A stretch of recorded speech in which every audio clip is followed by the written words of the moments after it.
Deuteronomy chapter 22 and verse 5 is much deeper than we might think. It isn't about everyday clothing. It's about preventing women from being militarized and ensuring that warriors dress appropriately for battle. Let's dig into Deuteronomy chapter 22, verses 5 to 7. In the Septuagint, the Greek translation of the Hebrew Scriptures, it reads, "The apparel of a man shall not be on a woman, neither shall a man put on a woman's dress. For everyone that does these things is an abomination to the Lord thy God." The first thing to notice is the two words, the apparel. The word apparel comes from the Hebrew word kali. This is a general term meaning instrument, vessel, utensil, weapon, or article. The second three words to watch are of a man. The word man here is translated from the Hebrew word gevar, not the usual ish, and it means warrior, fighter, or one who prevails. It is only used 2 times in Deuteronomy, and both are in this verse. In 67 other instances where you see the word man in Deuteronomy, it is not based on the Hebrew word gevar. This phrase is not about an everyday man, and it is not about everyday clothing. The phrase, the apparel of a man, should really read, the instruments of a warrior. The last part says, shall not be on a woman. Woman here is the Hebrew word isha. This is the standard word for woman throughout the Hebrew Bible. Unlike gever, warrior, isha is not role specific. It simply declares female identity. This is referring to an everyday woman. So what does it really say? The command is that instruments of a warrior shall not be on a woman. That's it, plain and simple. It shall not be put on her by anyone, not her husband, not her father, not her uncle. It shall not be put on her.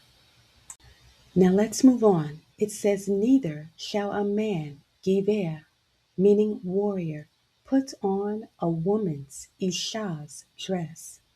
The word for dress or garment used here refers to clothing, usually an outer garment or a cloak. These can be everyday clothes or special garments or symbolic clothing. If it's a woman's garment, the warrior shall not wear it, period.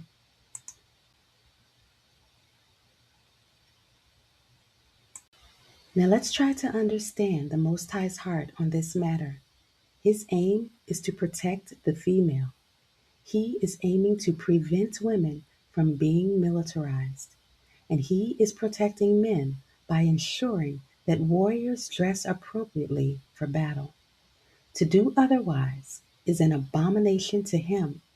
It is detestable, loathsome, and morally repugnant. It violates God's order. He shows us this with the bird passage that follows in verses 6 and 7. And it says, if thou shouldest come upon a brood of birds, thou shalt not take the dam with the young ones. Thou shalt by all means let the mother go. But thou shalt take the young to thyself, that it may be well with thee, and that thou mayest live long.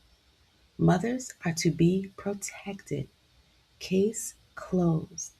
Just as the mother bird is protected, so too women are protected from being forced into battle. The law preserves life, sets boundaries, and ensures that strength is used rightly. Now you might say, what about women in the Bible like Deborah, Jael, and Judith? Well, let's go there, and you will see that they did not violate this command at all. Deborah judged Israel and led with prophecy, but she never donned armor. Her strength was spiritual, not martial. Jael killed Sisera with household tools, not warrior gear. She lured him in with womanly charm and food, and acted decisively in crisis, but outside the warrior's role. Judith beheaded Holofernes using her beauty, wisdom, and his own sword. She never put on warrior apparel. She remained in her own identity while God used her to save Israel. So the bottom line is Deuteronomy 22 5 to 7 is not about fashion, it is about protection, preservation, and order. Women are not to be militarized, just as the mother bird is not to be destroyed.